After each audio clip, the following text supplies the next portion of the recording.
Vous êtes-vous déjà arrêté pour réfléchir à un aspect intrigant de la foi? La question est la suivante. Pourquoi, si Dieu est connu pour son amour infini, n'arrive-t-il pas à sauver certaines personnes? C'est un point de départ fascinant pour explorer le concept de l'amour divin. Bien que l'amour de Dieu soit vaste et inconditionnel, il maintient ses principes et ses voies sont souvent mystérieuses pour nous. Parmi les chrétiens, la croyance prédominante est que la volonté de Dieu s'étend à tous, indépendamment du sexe, de l'âge ou de l'appartenance ethnique. Les Saintes Écritures corroborent ce point de vue, comme dans 1 Timothée, chapitre 4, qui affirme le désir de Dieu que tout le monde soit sauvé et parvienne à la connaissance de la vérité. Mais qu'en est-il de ceux qui semblent éloignés de ce salut? Dans la vidéo d'aujourd'hui, nous allons explorer cette profil de personnes susceptibles de rencontrer des obstacles sur leur chemin spirituel. En d'autres termes, nous parlerons de ce type de personnes qui risquent de ne pas atteindre le salut. Il est essentiel de prêter attention à ces descriptions. Beaucoup d'entre nous peuvent être, sans le savoir, sur un chemin qui les empêche d'atteindre la rédemption. Restez donc à l'écoute et réfléchissez. Certains de ces profils correspondent-ils à votre cheminement spirituel? L'identifier pourrait être la clé pour mieux comprendre la nature de l'amour divin et le concept de salut. Je vous invite à prendre le temps de regarder la vidéo dans son intégralité, de vous joindre aux prières et de recevoir les bénédictions que nous voulons partager avec vous, votre famille et vos amis. Avant d'entrer dans le vif du sujet, je vous demande de manifester votre soutien. Aimez cette vidéo, abonnez-vous à notre chaîne et partagez ce message essentiel. Chacune de ces actions contribue à répandre l'Évangile, à atteindre plus de cœurs et à renforcer le royaume de Dieu ici sur terre. Chers frères et sœurs, nous sommes confrontés à une vérité qui peut être déconcertante. Tout le monde ne peut pas être sauvé et ne le sera pas. Cette réalité est un signal d'alarme, en particulier pour ceux qui fréquentent régulièrement l'Église. Le salut n'est pas garanti par le simple fait d'assister au culte dominical, de participer activement à la vie de la communauté, de payer la dîme, d'être chrétien, de prononcer des discours pieux ou même d'être baptisé. La Bible, dans Matthieu 7.21 à 22, nous donne un avertissement sévère de Jésus pour le jour du jugement. Beaucoup croiront qu'ils ont fait des miracles en son nom, mais il les rejettera en disant « Je ne vous ai jamais connus. Retirez-vous de moi, malfaiteurs. » Ce message est une invitation pour chacun d'entre nous à évaluer sa véritable position devant le trône divin au jour du jugement. Posez-vous la question. Si le Seigneur revenait aujourd'hui, serions-nous préparés et dignes, revêtus de sa justice, sans tache devant lui? Cette réflexion n'est pas seulement importante, elle est essentielle à notre cheminement spirituel. Vous vous sentez vraiment béni d'être ici avec nous, de participer à cette vidéo à un moment aussi important et significatif. Comme nous le rappelle 2 Corinthiens, chapitre 5, verset 10, nous serons tous appelés à comparaître devant le tribunal du Christ, où chacun recevra selon ses actions dans le corps, qu'elles soient bonnes ou mauvaises. Ce verset nous fait réfléchir à l'importance de nos choix et de notre comportement dans cette vie. Aujourd'hui, nous allons explorer et réfléchir à cette profil de personnes qui, selon les Écritures, peuvent rencontrer des obstacles importants au salut. Considérons tout d'abord les non-croyants. Qui sont ces personnes? Ce sont ceux qui ne croient pas en la vie, la mort, l'ensevelissement et la résurrection de Jésus-Christ. Pour eux, le fait de croire en Jésus comme sauveur n'a pas de sens ou n'est pas accepté. Selon la Bible, ces personnes sont loin du salut. La foi en Dieu et en l'œuvre rédemptrice de son Fils est le seul chemin qui mène à la rédemption. Sans cette croyance, personne ne peut être sauvé des péchés et des mauvaises influences de Satan. Il n'y a pas d'autre voie qui puisse mener au salut que la foi en Dieu et en Jésus-Christ. Le passage bien connu de Jean 3h16 souligne que Dieu a tant aimé le monde qu'il a envoyé son Fils unique afin que quiconque croit en lui ne périsse pas, mais ait la vie éternelle. La simplicité et la profondeur de ce plan de rédemption sont souvent sous-estimées. C'est pourquoi le manque de foi peut être un obstacle si sérieux. Deuxièmement, il y a ceux qui cherchent le salut par d'autres moyens que Jésus-Christ. Jean 5h40 nous avertit que certaines personnes refusent de venir à Jésus pour obtenir la vie. Il est le seul chemin qui mène au Père, et personne ne peut venir au Père si ce n'est par lui. Acte 4h12 renforce cette vérité en affirmant qu'il n'y a pas d'autre nom donné parmi les hommes par lequel nous devions être sauvés, si ce n'est le nom de Jésus-Christ.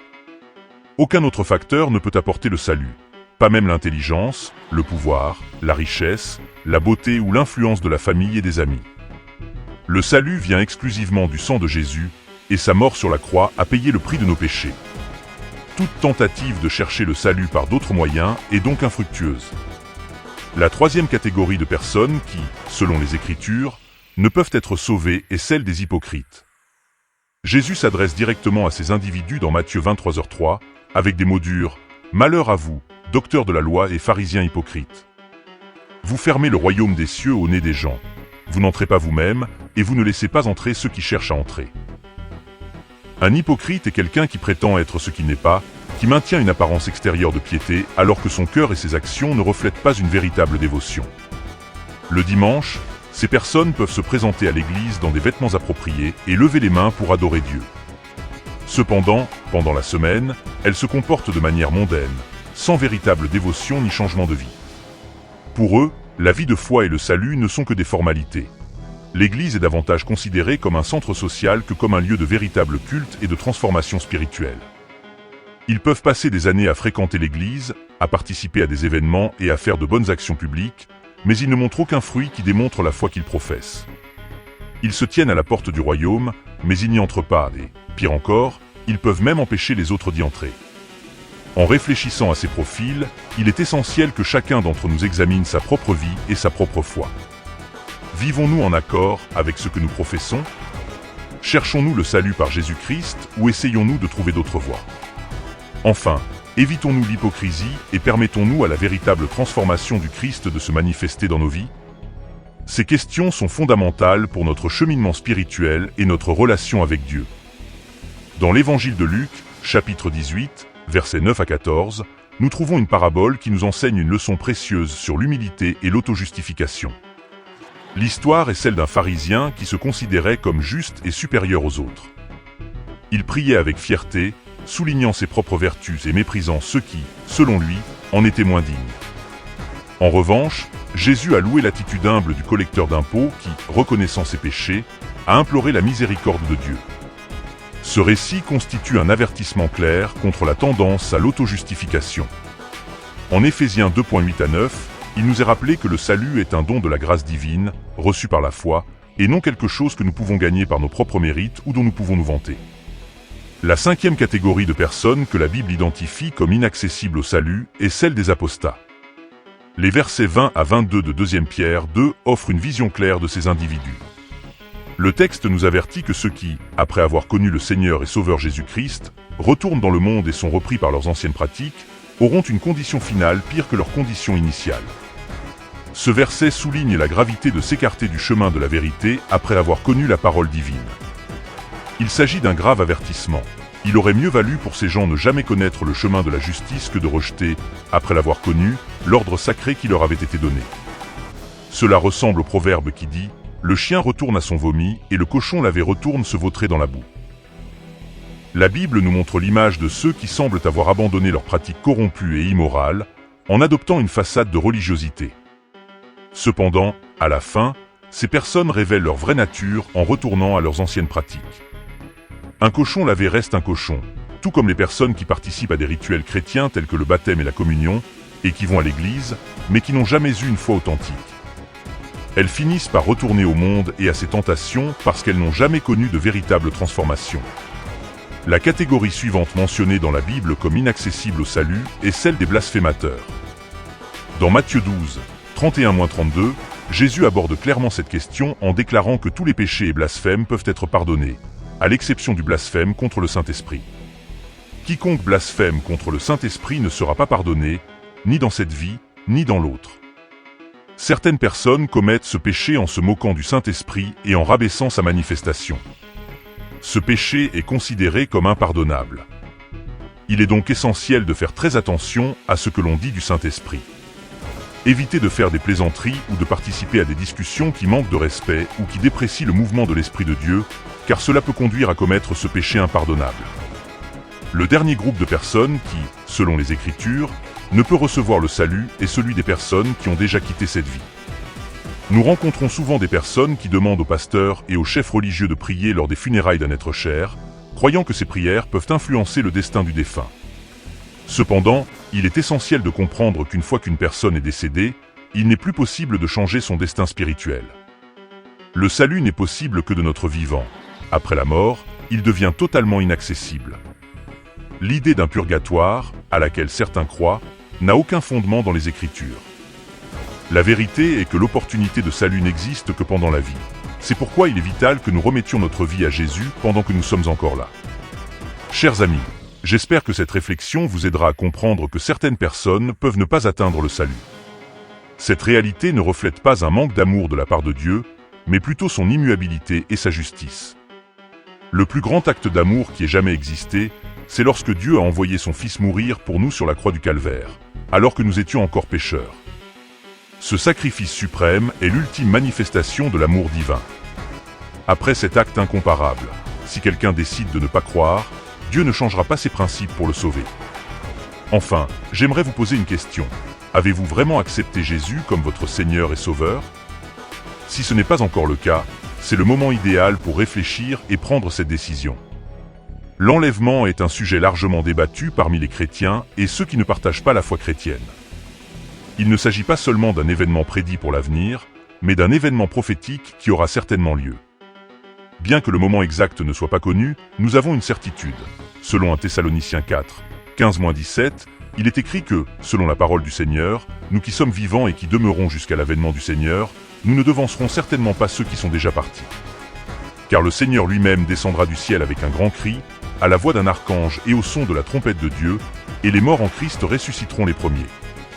Ensuite, nous les vivants, nous serons enlevés avec eux sur les nuées, à la rencontre du Seigneur dans les airs, et nous serons ainsi pour toujours avec le Seigneur. C'est ce moment que nous attendons avec espérance et foi, un événement qui marque la fin de notre voyage terrestre et le début d'une éternité aux côtés de Dieu. Être enlevé pour rencontrer le Seigneur dans les nuages est sans aucun doute une expérience glorieuse que chaque croyant attend avec impatience. L'enlèvement est un événement réservé exclusivement au peuple de Dieu, ceux qui ont placé leur foi dans la grâce salvatrice de Jésus et se sont détournés d'une vie de péché. Cela signifie que, quelles que soient les bonnes actions ou les nobles intentions d'une personne, si elle n'est pas un vrai croyant, vivant en communion avec Dieu et suivant ses enseignements, elle ne sera pas enlevée le moment venu. Certains croient que l'enlèvement se produira plus d'une fois, offrant une seconde chance à ceux qui ont manqué la première occasion. Cependant, ce point de vue n'est pas étayé par les Écritures. La Bible enseigne que l'enlèvement ne se produira qu'une seule fois et qu'il ne se répétera pas. Il est donc essentiel que chacun d'entre nous fasse tout ce qui est en son pouvoir pour s'assurer d'être inclus dans cette expérience glorieuse et unique. Si nous sommes laissés pour compte au moment de l'enlèvement, nous serons confrontés à une période de grande tribulation, de chaos et de persécution sous l'influence de l'Antéchrist. En revanche, pour ceux qui seront enlevés, ce sera le début d'un règne éternel aux côtés du Seigneur, où ils vivront dans une paix et une joie indescriptibles. La relation entre les croyants enlevés et Jésus sera éternelle et ininterrompue. Non seulement ils échapperont à la damnation éternelle de l'enfer, mais ils connaîtront aussi la plénitude de la vie éternelle promise par Dieu. La mort, qui est le dernier ennemi, sera finalement jugée et vaincue, marquant le triomphe définitif de la vie sur la mort. Dans cette vidéo, nous allons explorer en détail le concept de l'enlèvement. Je vous invite à la suivre attentivement, car elle renforcera votre foi et vous aidera à dissiper les craintes et les doutes que vous pourriez avoir au sujet de cet événement. Le mot « enlèvement » décrit un moment crucial dans les Écritures où Dieu enlèvera de la terre tous les croyants en Jésus-Christ, ouvrant ainsi la voie à son juste jugement qui sera déversé pendant la période de tribulation, une période de grandes afflictions et de souffrances. Bien que le terme « enlèvement » ne soit pas explicitement mentionné dans la Bible, plusieurs versets dans différentes parties de l'Écriture indiquent la réalisation de cet événement. Des exemples significatifs se trouvent dans les évangiles de Matthieu, Marc et Luc, ainsi que dans les épîtres et d'autres sections du Nouveau Testament. Ces textes prophétiques confirment l'existence et la réalisation de l'enlèvement. En raison de l'importance de cet événement futur, de nombreux enseignements ont été élaborés à son sujet, générant un large éventail d'opinions et d'interprétations. Une croyance courante, bien qu'erronée, est l'idée que l'enlèvement et la seconde venue du Christ sont un seul et même événement. Cependant, les Écritures indiquent clairement que l'enlèvement et la seconde venue sont des événements distincts, avec des objectifs et des caractéristiques différents. Clarifions certaines de ces différences importantes afin de mieux comprendre la signification et le but de chacun de ces événements prophétiques. Lors de l'enlèvement, tous les croyants auront la glorieuse opportunité de rencontrer Jésus dans les nuées, comme décrit dans 1 Thessaloniciens 4, 13-17. Ce moment extraordinaire marquera l'enlèvement des saints de la terre à la rencontre du Seigneur. En revanche, lors de la seconde venue du Christ, tous les croyants qui auront été enlevés reviendront avec le Seigneur sur la terre. Ce retour a un but bien défini, juger ceux qui sont restés sur terre et qui n'ont pas accepté la marque de la bête, vaincre l'Antichrist et Satan, et établir un royaume de justice et de paix de 1000 ans, comme le rapporte Apocalypse 19 et 20. Cette distinction est cruciale pour comprendre les différences entre ces deux événements prophétiques. L'enlèvement, comme nous l'avons déjà mentionné, est le moment où les saints sont enlevés de la terre pour rencontrer le Seigneur dans les nuées. Il s'agit d'un événement instantané et sublime qui se produit en un clin d'œil, comme le décrit 1 Corinthiens 15h52. En un instant, en un clin d'œil, à la dernière trompette, car la trompette sonnera, et les morts ressusciteront incorruptibles, et nous ressusciterons incorruptibles. Car la trompette sonnera, et les morts ressusciteront incorruptibles, et nous serons changés. En revanche, la seconde venue du Christ sera un événement visible et grandiose pour toute l'humanité. Matthieu 24-27 nous dit « Car, comme l'éclair part de l'Orient et brille à l'Occident, ainsi sera l'avènement du Fils de l'homme. » Un autre point important est que l'enlèvement peut avoir lieu à tout moment, sans signe préalable, alors que la seconde venue du Christ n'aura lieu qu'après l'accomplissement de certains événements prophétiques qui marquent la fin des temps. Cela signifie que l'enlèvement précède la seconde venue. Il existe plusieurs interprétations et théories sur l'enlèvement, mais la Bible reste la source la plus fiable et la plus précise pour comprendre cet événement crucial. Une idée fausse très répandue est que l'enlèvement ne concerne que les gens bons et moralement intègres. Cependant, les Écritures nous enseignent clairement que l'enlèvement concerne les croyants en Jésus-Christ. Vous pouvez être une personne exemplaire, généreuse et éthique, mais si vous n'avez pas confessé Jésus-Christ comme votre Seigneur et Sauveur, vous risquez d'être laissé pour compte lors de l'enlèvement. La Bible offre beaucoup d'espoir et de réconfort, en particulier pour ceux qui ont perdu des êtres chers qui étaient fidèles au Christ. Les Écritures déclarent que « les morts en Christ ressusciteront les premiers » 1 Thessaloniciens 4,16. Donc, si vous avez un être cher qui est décédé et qui était un fidèle croyant en Jésus-Christ, il y a une bonne nouvelle. Il ressuscitera le premier et aura l'espoir d'être avec le Seigneur au ciel lors de l'enlèvement. C'est un motif de grand encouragement et de joie, car cela nous assure que la promesse de Dieu à ceux qui ont cru en son Fils est vraie et pleine d'espoir. Vous vous demandez peut-être s'il est possible de se préparer à l'enlèvement ? Et si oui, comment pouvons-nous nous préparer à ce grand événement ? La réponse est un oui catégorique. Se préparer à l'enlèvement implique une série d'actions pratiques et spirituelles qui peuvent renforcer notre foi et nous assurer que nous sommes prêts à rencontrer le Seigneur. Examinons quelques-uns de ces moyens. Tout d'abord, il est fondamental de vivre une vie de foi et de droiture. Dans Luc 18h08, Jésus pose à ses disciples une question profonde. Quand le Fils de l'homme viendra, trouvera-t-il de la foi sur la terre ? Cette question souligne l'importance de maintenir une foi vivante et active.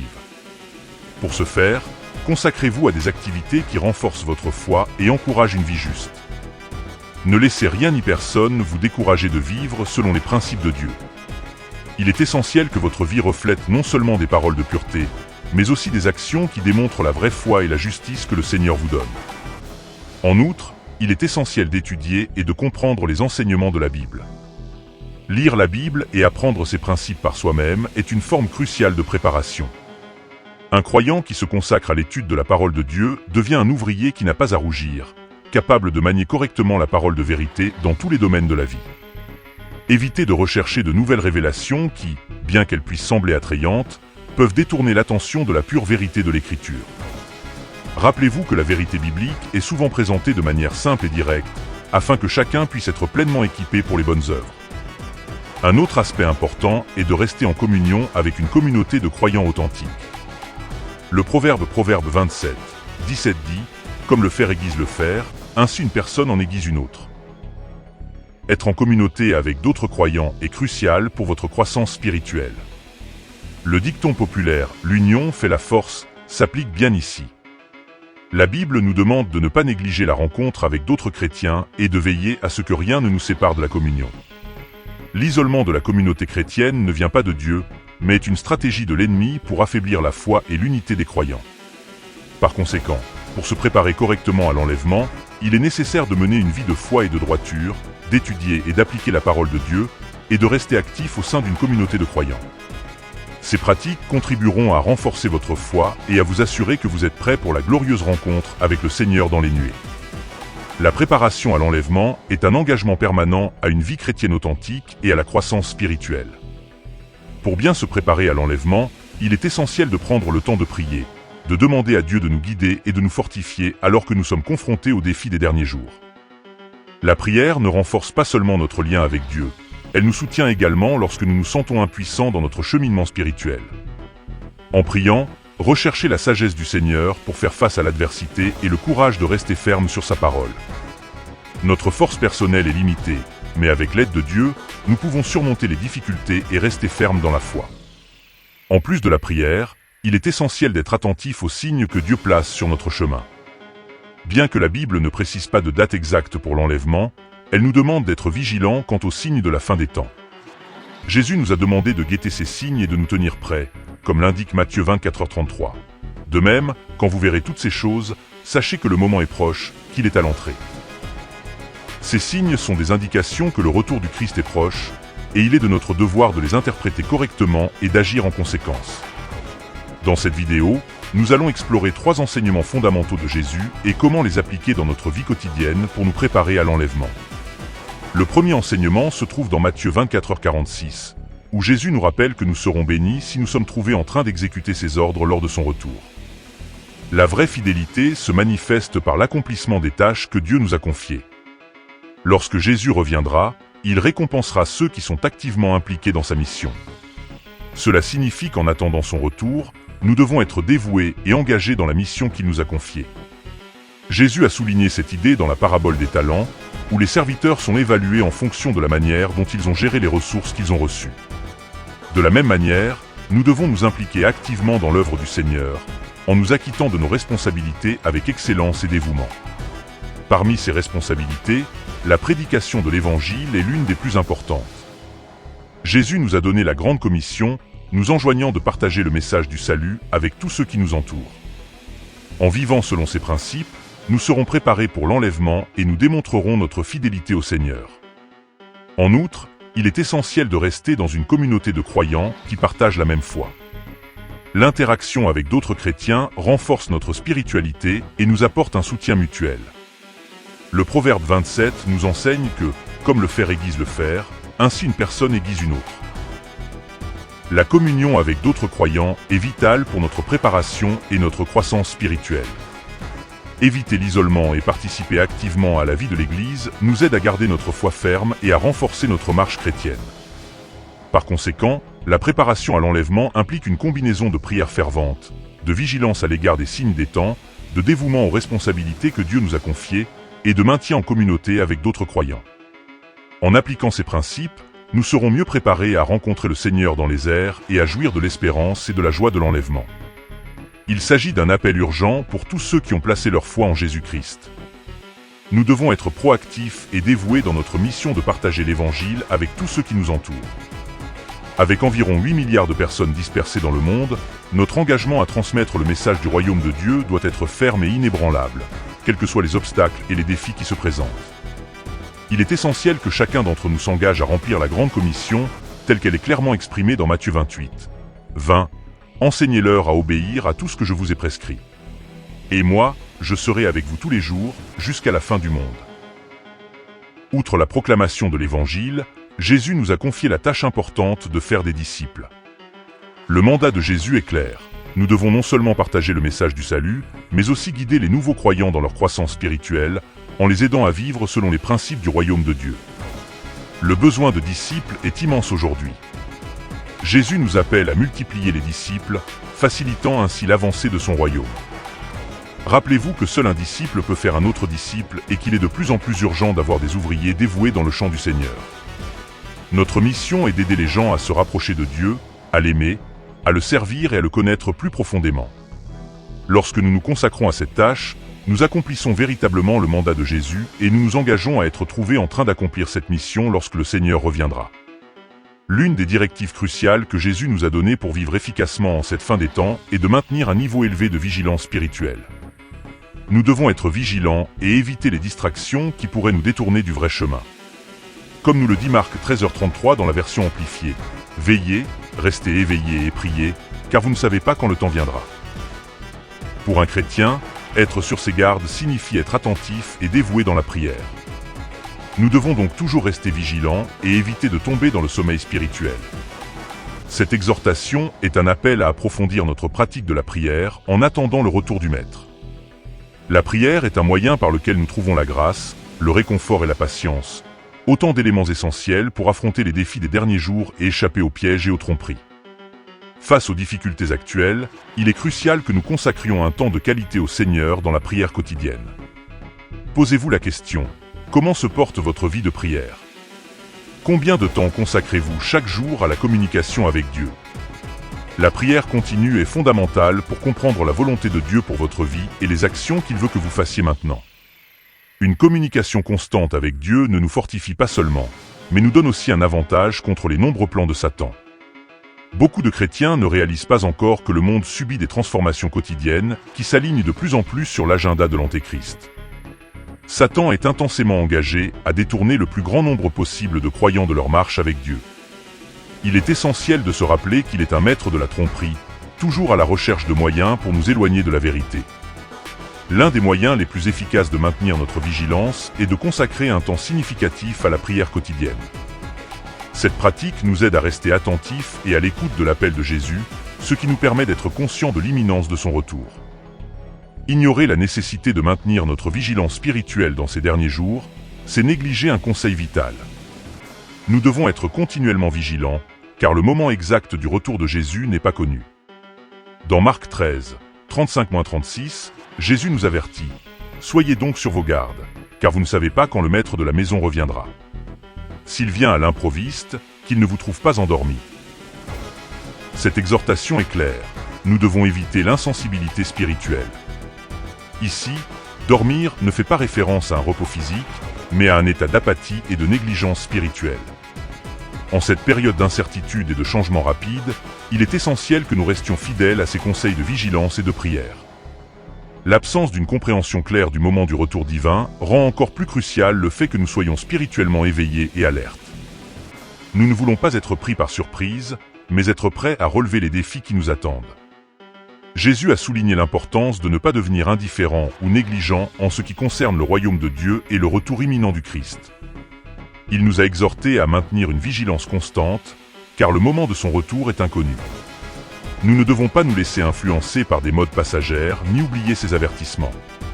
Chaque chrétien est appelé à rester vigilant, à attendre avec espérance et diligence le retour du Seigneur. Il est fondamental de prendre des mesures conscientes pour protéger notre foi. Nous devons être proactifs et éviter tout ce qui pourrait menacer notre concentration ou notre engagement spirituel. Être sur ses gardes signifie s'engager activement à protéger les convictions de notre cœur et notre foi en Jésus, en donnant la priorité à tout ce qui glorifie Dieu et en rejetant tout ce qui pourrait nous éloigner de lui. Le troisième conseil de Jésus est rapporté dans Luc 21, 34-35, où il nous avertit sévèrement de la nécessité de protéger nos cœurs des pièges de la dissipation et des angoisses de la vie quotidienne. Il nous avertit que si nous n'y prenons pas garde, ces facteurs peuvent nous submerger et faire en sorte que le grand jour du Seigneur nous prenne par surprise, comme un piège inattendu. Jésus nous met en garde contre la tentation de nous laisser séduire par un style de vie frivole et débridé qui peut devenir monnaie courante à l'approche des derniers jours. Ce scénario n'est pas nouveau. La Bible nous montre qu'à l'époque de Noé, de Sodome et Gomorrhe, et même de Babylone avant sa destruction, les gens étaient tellement impliqués dans leurs activités quotidiennes, manger, boire et se marier, qu'ils ont complètement oublié Dieu et ses avertissements. Ils étaient tellement absorbés par leur vie mondaine qu'ils ne se rendaient pas compte de l'imminence du jugement de Dieu. Aujourd'hui, nous vivons dans un contexte similaire, où beaucoup s'éloignent progressivement de Dieu et se laissent emporter par les mensonges et les tromperies diffusées par les médias et les influences politiques, ainsi que par d'autres sources. Jésus nous avertit que ce n'est pas seulement le péché qui peut nous égarer, mais aussi les soucis et les angoisses de la vie quotidienne. C'est pourquoi il est essentiel de rester vigilant face aux pressions qui peuvent affaiblir notre foi. Même lorsque nous sommes confrontés à des difficultés et à des défis, nous devons veiller à ce que rien ne refroidisse notre cœur à l'égard de Dieu. L'anxiété peut être une force puissante qui détourne notre attention et notre foi, mais il est essentiel que notre foi nous libère de ces inquiétudes et nous maintienne fermes. Chers amis, après avoir entendu ce conseil direct de Jésus, quelle devrait être notre réponse ? La deuxième lettre à Timothée, 3, 1-5, décrit la réalité des temps difficiles auxquels nous sommes confrontés. Dans les derniers jours, les caractéristiques négatives deviendront évidentes. Les gens deviendront égoïstes, cupides, suffisants, abusifs, désobéissants à leurs parents, ingrats, impies, sans amour, impardonnables, calomniateurs, manquant de maîtrise de soi, brutaux, dépourvus d'amour, traîtres, téméraires, présomptueux et plus concentrés sur les plaisirs que sur Dieu. Ces gens auront une apparence de piété, mais ils nieront leur véritable pouvoir. C'est pourquoi nous devons prendre nos distances et éviter de nous associer à ceux qui ne manifestent qu'une apparence extérieure de religiosité, mais dont la vie ne reflète pas une véritable dévotion à Dieu. Nous devons nous distinguer du monde qui nous entoure en maintenant notre intégrité et notre engagement envers la parole de Dieu. En bref, les actions et les soutiens de ces personnes révèlent une vie de désobéissance à la vérité et à la puissance de la parole de Dieu, et il est de notre responsabilité de rester fidèles et séparés en évitant de telles influences. Alors que nous regardons vers l'avenir avec espoir et dans l'attente du retour du Seigneur, il est vital que nous nous accrochions fermement à notre foi et que nous luttions avec ferveur pour la confiance qui nous a été accordée. Nous devons maintenir notre stabilité, notre fermeté et notre immuabilité, en nous rappelant qu'au moment du retour du Christ, il récompensera tous ceux qui sont restés fixés sur lui et qui ont vécu leur vie pour lui plaire. Dans Apocalypse 22h12, nous lisons « Voici, je viens bientôt, et ma rétribution est avec moi, pour rendre à chacun selon ses œuvres. » Cette promesse nous encourage à réfléchir profondément à ce qui compte vraiment dans notre vie. Avez-vous déjà réfléchi à ce qui vous tient le plus à cœur? Que préserveriez-vous si vous étiez au bord de l'éternité? Pour beaucoup de ceux qui ont vécu une expérience de mort imminente, leur perception de la vie change radicalement. Face à l'imminence de l'éternité, la seule chose qui compte vraiment est le Christ Jésus. Face à la réalité de la mort, il devient clair que, parmi toutes nos poursuites et satisfactions terrestres, c'est notre union avec le Christ, réalisée grâce à son œuvre sur la croix, qui a un sens véritable et durable. Rejoignez-moi pour explorer la profondeur de ce message vital et la vérité éternelle de la croix du Christ, qui a le pouvoir de sauver nos âmes et d'offrir la certitude d'une vie au-delà de la mort. Ce message est d'une importance capitale, et Dieu veut que vous le receviez avec toute votre attention. Ne laissez rien vous distraire de cette compréhension essentielle. Ouvrez votre cœur à cette vérité maintenant, car nous ne savons pas ce que l'avenir nous réserve. Comme le souligne Galates 6h14, notre plus grande fierté devrait être la croix de notre Seigneur Jésus-Christ. Loin de moi la pensée de me glorifier, si ce n'est de la croix de notre Seigneur Jésus-Christ, par laquelle le monde a été crucifié pour moi, et moi pour le monde. Face à l'éternité, toutes nos réalisations et ambitions terrestres perdent leur valeur et deviennent insignifiantes. Pour illustrer ce propos, imaginons une personne sur le point d'être confrontée à la mort. Prenons le cas d'un homme d'affaires qui a passé des semaines à planifier une réunion d'affaires cruciale pour la semaine prochaine.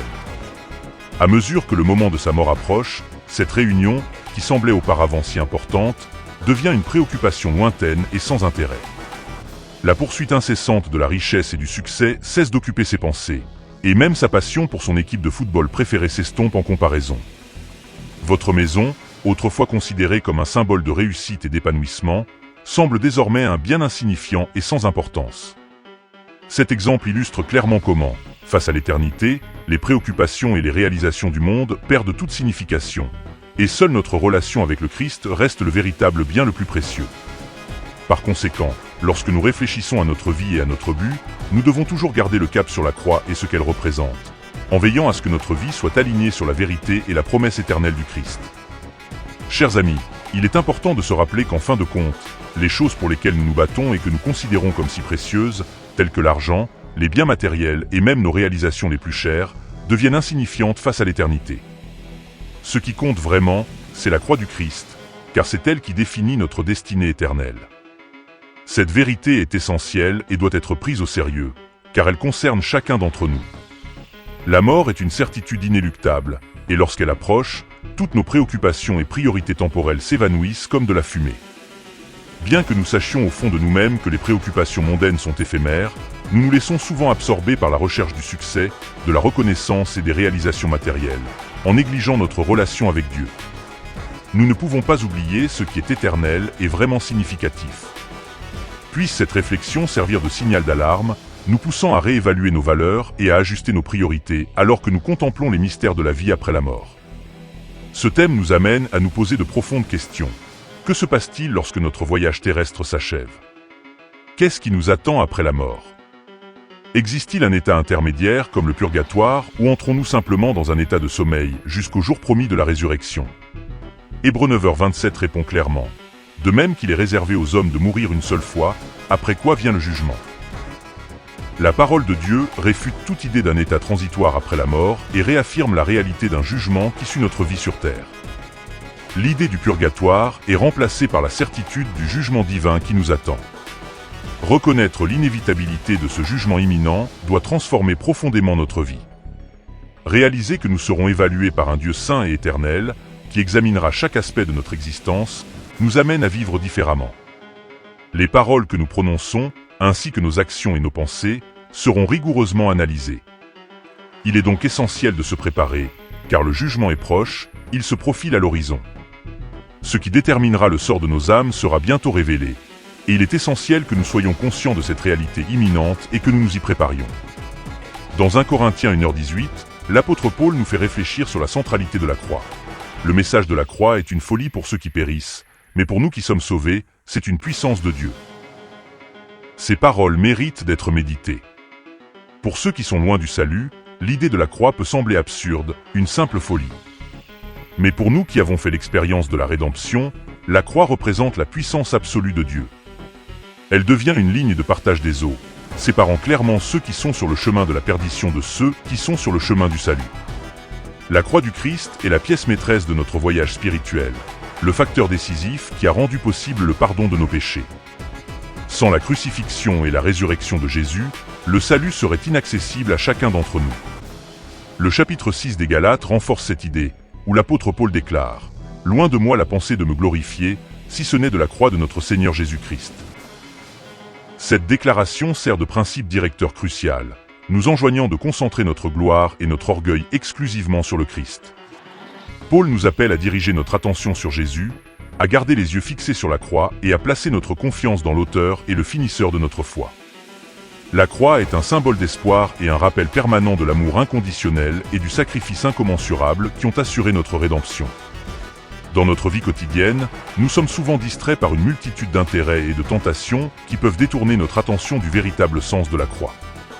Séduits par l'éclat des conquêtes mondaines et la poursuite incessante du gain personnel et des plaisirs éphémères, nous perdons souvent de vue la valeur éternelle de la croix. Face à l'éternité, ses ambitions et ses désirs deviennent insignifiants face à l'ampleur et à l'importance de la croix. Elle s'impose comme l'axe central qui différencie ceux qui périssent de ceux qui sont sauvés et comme le fondement sur lequel repose le pardon des péchés. Alors que nous naviguons dans les complexités et les distractions de la vie, l'enseignement des apôtres nous rappelle constamment la nécessité de rester concentrés sur le pouvoir transformateur de la croix. Nous devrions réfléchir profondément à la vérité contenue dans ces versets, en particulier lorsque nous considérons la réalité du jugement imminent et la transformation que la croix apporte. Dans un monde où l'on se dispute notre attention, nous sommes confrontés à de nombreuses distractions qui tentent de détourner notre regard de la croix. Garder la croix au centre de notre vie est un rappel constant de ne pas se perdre dans des futilités et des illusions passagères, mais de rechercher la signification profonde et éternelle qu'elle représente.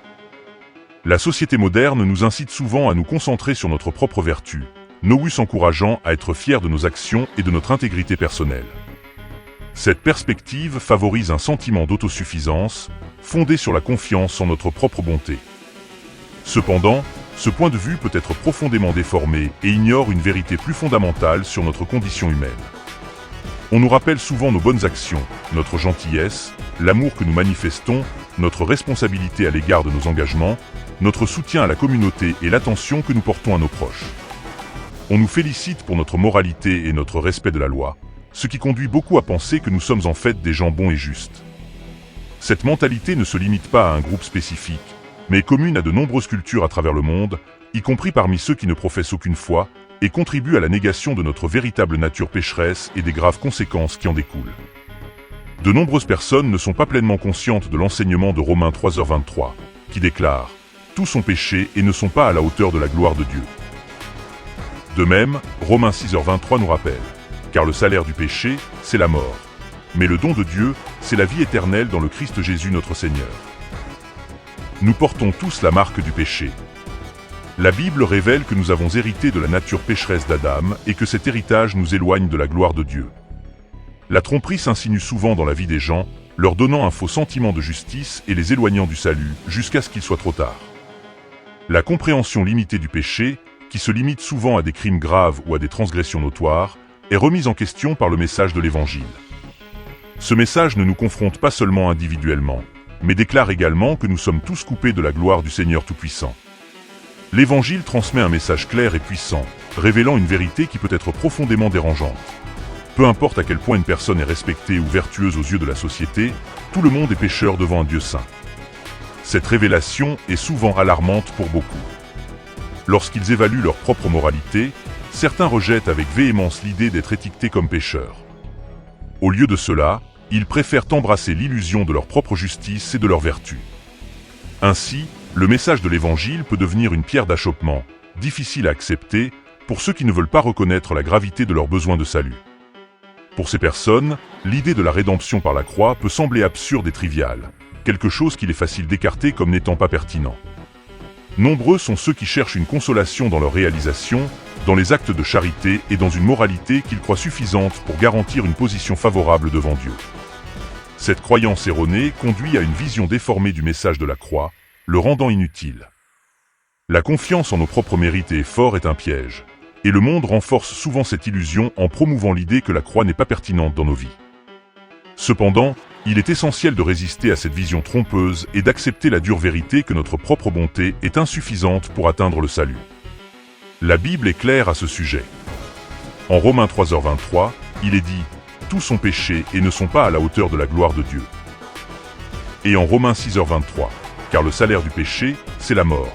Mais le don de Dieu, c'est la vie éternelle dans le Christ Jésus notre Seigneur. » Ces passages soulignent que nous sommes tous pécheurs et que notre propre justice ne suffit pas à nous racheter. La compréhension du péché ne doit pas se limiter aux crimes odieux ou aux transgressions graves. L'Évangile révèle que nous sommes tous coupés de la gloire de Dieu et que nous avons désespérément besoin de la grâce divine. Si l'on considère le scénario mondial actuel, il est clair que la vie humaine est de moins en moins respectée. Un simple coup d'œil aux nouvelles et aux médias sociaux révèle une augmentation alarmante de la violence, des meurtres et du terrorisme, un phénomène plus répandu qu'au cours de toute autre période récente. Les statistiques sont choquantes. Au siècle dernier, environ 203 millions de personnes ont perdu la vie dans des guerres. Au cours de la dernière décennie, environ 2 millions d'enfants ont été assassinés, tandis que 4 à 5 millions d'autres ont été gravement touchés par les conflits armés. Ces tragédies soulignent la cruelle réalité d'un monde qui ignore souvent le caractère sacré de la vie et met en évidence l'urgence du message de l'Évangile. Face à cette réalité, il est impératif de reconnaître l'urgence de se tourner vers la vérité éternelle de la croix du Christ. La croix est l'unique voie de salut et représente l'amour et le sacrifice incomparable qui garantissent notre rédemption. Dans un monde plein de distractions et d'illusions, nous devons nous rappeler que notre propre bonté ne suffit pas et que seule la grâce de Dieu, révélée sur la croix, peut nous offrir une véritable espérance et une rédemption. Face à la situation mondiale actuelle, il est presque impossible de ne pas réfléchir à la proximité du jugement divin. L'incertitude quant à la date de l'enlèvement ou au fait que nous quitterons ce monde avant l'éternité met en lumière une question fondamentale. Sommes-nous vraiment prêts à rencontrer notre Créateur ? La préparation spirituelle est la question centrale, plus importante que toute circonstance temporelle ou matérielle. Posez-vous la question, quelle est la profondeur de votre relation avec Jésus ? Il est essentiel que nous mettions de côté les préoccupations du monde et que nous nous concentrions sur ce qui compte vraiment, notre lien avec le Christ. En fin de compte, ce qui compte, ce n'est pas le solde de notre compte en banque, notre statut social, le nombre de followers sur les médias sociaux ou tout autre marqueur extérieur. Ce qui compte vraiment, c'est la préparation de notre âme à la rencontre avec Dieu. Le moment présent est le plus approprié pour abandonner nos cœurs au Seigneur, rechercher une véritable repentance et établir nos vies dans la vérité du Christ, quel qu'en soit le prix. Nous devons prier avec ferveur pour que Dieu nous oriente vers les choses de l'esprit et nous libère des liens de la corruption qui caractérisent le monde. Que l'amour pour Dieu devienne notre principale motivation, nous guidant vers une solide certitude quant à notre éternité. Que notre dévouement à Dieu ne soit pas seulement des mots, mais des actions concrètes qui reflètent notre vraie foi et notre engagement pour son royaume. Il est essentiel que nos vies soient alignées sur les principes divins et que notre foi soit visible dans nos actions quotidiennes. C'est le moment de renforcer notre lien avec Dieu et de veiller à ce que notre préparation spirituelle soit ferme et inébranlable. Amen.